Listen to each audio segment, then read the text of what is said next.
Bathroom එකක් කොහොමද නිවැරදිව මූලික අධීරයේ ඉඳන් කරගන්නේ කියන එක. එතකොට බාත්රූම් එකක් මූලික අධීරයේ ඉඳන් කරගනිද්දී අපි සැලකිලිමත් වෙන්න ඕන කාරණා කීපයක්ම තියෙනවා. එක තමයි අපි ගැළපෙන බාත්රූම් ප්‍රමාණයක් අපේ නිවසට ඇතුළත් කරගන්න ඕනේ. උදාහරණයක් විදිහට තනි තට්ටුවේ ගයක් නම් අපි ඒ ගෙදරට උපරිම දාන්න ඕනේ ඇටච් බාත්රූම් එකක්. අපි මේක ඇටච් බාත්රූම් කියලා කිව්වට මේක ඔන්සුට් බාත්රූම් කියලා තමයි හඳුන්වන්නේ. ඔන්සුට් බාත්රූම් එකක් ඒක මාස්ටර් බෙඩ්රූම් එකට. මේකට අමතරව අපිට තව එක කොමන් බාත්රූම් එකක් මේකට යූස් කරගන්න පුළුවන්. ඒ කියන්නේ තනි තට්ටුවේ ගෙදරකට.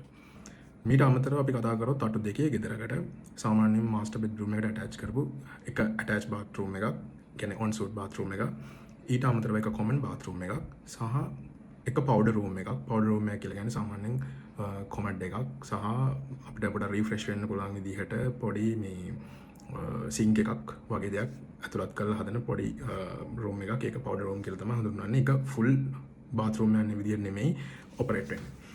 එතකොට මේ බාත්රූම් වර්ග ටික තමයි සාමාන්‍යයෙන් අපි තනි තට්ටුවේ ගයක් හදනවා නම් ඒ විදිහටත් තට්ටු දෙකේ ගයක් හදනවා නම් ඒ විදිහට. මීට අමතරව මේට වඩා වැඩි කරගත්තොත් අපි බාත්රූම් ඒක නිකන් අනවශ්‍ය වියදමක් විදිහට තමයි සැලකෙන්නේ. මොකද ඒකට හේතුව වෙලා තියෙන්නේ අපි ওই බාත්රූම් ඔක්කොම හදන්න යන්නේ නැහැ ප්‍රායෝගිකව.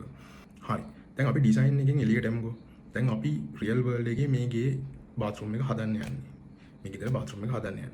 එතකොට අපි මූලික වශයෙන්ම පළවෙනියෙන්ම මේ ගේ හදාගෙන යද්දී අපි දැනගන්න ඕනේ බාත්රූම් එක තියෙන්න ඕනේ සාමාන්‍ය පොළවට වඩා ටිකක් පල්ලෙහායි.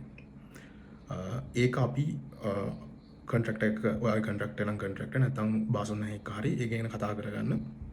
මොකද ඒක අපි ප්ලෑන් ඩිසයිනර්ස්ලා ඒක ප්ලෑන් එකේ පෙන්නලා තියෙනවා. ඒ ෆ්ලෝ කොත් පහත් කරන්න ඕනේද කියලා පෙන්නලා තියෙනවා. එතකොට අපි ඒ ගානට පහත් කරන්න ඕනේ. සහ ෂවර් කියුබිකල් එක තියෙන ඒරියා එක නැත්නම් ෂවර් ඒරියා එක අපි අඩුම ගානේ තව අඟලක්වත් පහත් කරගන්න ඕනේ. අඩුම ගානේ අඟලක්වත් පහත් කරගන්න ඕනේ. ඒක තමයි මූලික දේවල් ටික ස්ට්‍රක්චර් එක අපි හදාගෙන යනකොට තියෙන දේවල්.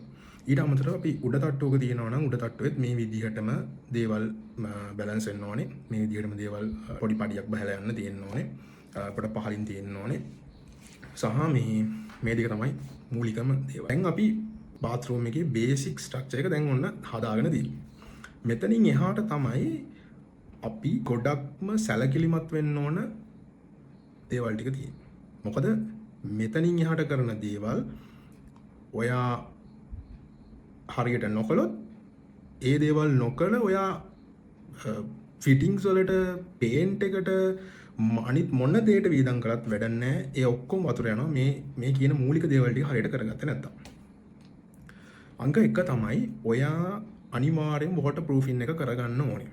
වෝටර් ප්‍රූෆින් එක හරියටම කරගන්න ඕනේ. සෙපරේට් ෂවර් ඒරියා එකක් කරනවා නම් ඒ සෙපරේට් ෂවර් ඒරියා එකේ අඩුම ගානේ ඒ සෙපරේට් ෂවර් ඒරියා එකේ අඩි 7ක් උඩට යනකම්වත් අපි හොඳට වෝටර් ප්‍රූෆින් එක කරගන්න ඕනේ. ඊට අමතරව ඕපන් ෂවර් ඒරියා එකක් තියෙනවා නම් නැත්නම් කියන්නේ සෙපරේට් ෂවර් ඒරියා එකක් නැතුව නිකන් ඩ්‍රොප් එකක් විතරක් තියලා තියෙන ෂවර් ඒරියා එකක් තියෙනවා නම් ඔයා මුළු බාත්රූම් එකම සාමාන්‍යයෙන් අඩි 7ක් උඩට යනකම්වත් හොඳට වෝටර් ප්‍රූෆින් එක කරගන්න ඕනේ. එහෙම කරගත්තේ නැති වුණොත් පහුකාලීනව අපි හිතමු ගෝක උඩ තට්ටුවේ තියෙන බාත්රූම් එකක් කියලා, අප්ස්ටෙයාර් එකේ තියෙන බාත්රූම් එකක් කියලා. එහෙම වුණොත් යට තට්ටුවට දියසීරා වගේ එන්න පටන් ගන්නවා, පුස් කන්න බලනවා, වතුර එන්න බලනවා, වතුර උනන්න බලනවා, ලීකේජ් එන්න පටන් ගන්නවා. එහෙම නැතුව අපිට යට තට්ටුවේ තියෙන එකක් කියලා. යට තට්ටුවේ තියෙන බාත්රූම් එකක් නම් අපි ෂවර් කියුබිකල් එක හරි නැත්නම් සෙපරේට් ෂවර් එකක් නැතුව නැති ඒරියා එකක් හරි තියෙන එකක අපි හිතමු ඒක බිත්තියෙන් වෙන් වෙන්නේ ඊළඟට බෙඩ්රූම් එකකට කියලා. ඒ බෙඩ්රූම් එකෙන් එහා පැත්තේ දියසෙවල් වගේ හැදෙන්න පටන් ගන්නවා. මොකද ඒ හරියට වෝටර් ප්‍රූෆින් එක කරලා නැති නිසා. ඉතින් මේ වෝටර් ප්‍රූෆින් එක ගොඩක් වැදගත්. වෝටර් ප්‍රූෆින් එක ගොඩක් කට්ටි මග අරිනවා.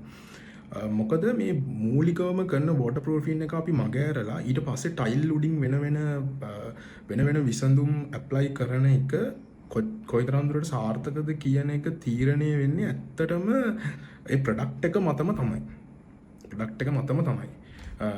ඉතින් මේ අපි ඒකින්ද මූලික අවස්ථාවේදීම හොඳ ප්‍රොඩක්ට් එකක් පාවිච්චි කරලා හරියට වෝටර් ප්‍රූෆින් එක කරගන්න ඕනේ. මම වෝටර් ප්‍රූෆින් එක ගැන වෙනම වීඩියෝ එකක් ගේන්නම්. කොහොම මොකද්ද හොඳ ප්‍රොඩක්ට්ස් තියෙන්නේ කියලා. මොකක්ද හොඳ ප්‍රොඩක්ට්ස් තියෙන්නේ කියලා සහ ඒ ප්‍රොඩක්ට්ස් කොහොමද පාවිච්චි කරන්න ඕනේ කියන එක ගැන සහ ඒ ප්‍රොඩක්ට්ස් ඔයගොල්ලෝ කොහෙන්ද පර්චේස් කරන්න ඕනේ කියන එක ගැන මම වෙනම වීඩියෝ එකක් ගේන්නම්. මොකද ඒක ටිකක් ඩීටේල් යන වීඩියෝ එකක්. ඊළඟට අපි සැලකිලිමත් වෙන්න ඕන දේ තමයි මේකට බට දානකොට. ඒ කියන්නේ ප්ලම්බින් එක කරද්දී අපි සැලකිලිමත් වෙන්න ඕනේ. ගොඩක් කට්ටිය මේ ප්ලම්බින් එක හොඳ බට දාලා කරන්න ටිකක් පොඩි මැලිකමක් දක්වනවා. මොකද මේ දවස්වල තියෙන මිල පරාසයන් ඉතාමත් ඉහළ නිසා. අපි දන්නවා විවිධාකාර බට ජාති තියෙනවා. එතකොට ප්‍රධාන හොඳ ක්වොලිටි එකේ බටක් අපි මේකට පාවිච්චි කරන්නේ නැති වුණොත් ඒකේ ලීක්ස් එන්න පටන් ගන්නවා කාලයක් යනකොට. මොකද මේ වතුර ප්‍රෙෂර් වෙනවා. මේ ප්‍රෙෂර් වෙනකොට ප්‍රෙෂර් එකත් එක්ක සමහර ජොයින්ට්ස් වලින් කඩලා යන්න බලනවා. නැත්නම් බට පුපුරලා යන්න බලනවා.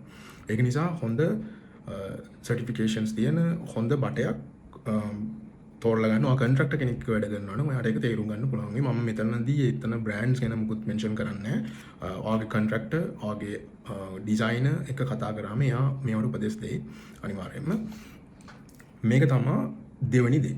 මෙන්න මේ මූලික දේවල් ටික අපි හරියට කරගත්තොත් අපේ මෙතනින් එහාට වෙන්න තියෙන ගොඩාක්ම ප්‍රශ්නකාරී දේවල් අඩු වෙනවා. ඊළඟට අපි බලන්න ඕන දේ තමයි මේකේ ලෙවල්ස් තියාගන්න එක ගැන. වේස්ට් වෝටර් එක බහලා යන්න අපි වෙනම අවුට් එකක් තියෙනවා.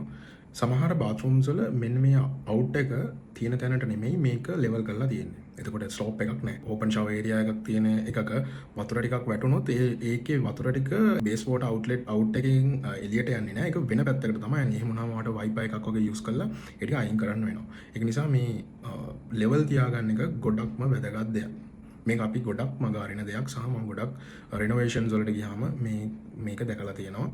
ඒක නිසා මේක ගැන ගොඩක් සැලකිලිමත් වෙන්න. ඉතින් මෙතෙන්ට වෙනකන් ටික අපි හරියට කරගත්තොත් මෙතනින් එහාට තියෙන ටික තියෙන්නේ මේ සර්ෆේස් එක උඩ අපිට හරියට දේවල් මැනේජ් කරගන්න. ඒ කියන්නේ ටයිල්ස් ටික, ඊට අමතරව ෆිටින්ග්ස් ටික, ෂවර් කියුබිකල් එකක්, ඊට අමතරව සින්ක් එක සහ ඒ හා අදාළ දේවල් ටික තමයි අපිට ඇසෙසරිස් විදියට මේකට ඉන්ක්ලූඩ් කරගන්න තියෙන්නේ. ඒක නිසා ඒක ප්‍රශ්නයක් වෙන්නේ නැහැ මේ මූලික කරුණු ටික අපි හරියටම කරගත්තොත්.